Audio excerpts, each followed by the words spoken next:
করলাম, এগুলো তো বাইর করতে দেখিনি, নিশ্চয়ই সোনা বইনা মাল জাল হবে। যাই হোক, কটা দিন খেলতে পারে, বউ কোথা কার কি তার জানাম না, এইগুলো করে দিলে 3-4 দিন রেখে দিলাম।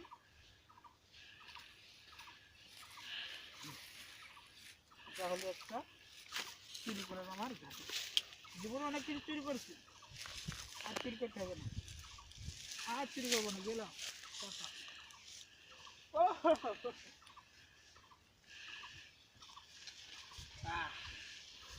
চুরি না কয় চুরি তো বাটপারি, চুরিতে রাখে দিল, মনে হয় কেউ দেখে নাই, বকা চোদা, কিছু নাই আমার জামা কাপড় অনেকগুলো মাল আজ বিক্রি করিয়া আজ ইয়া করবো।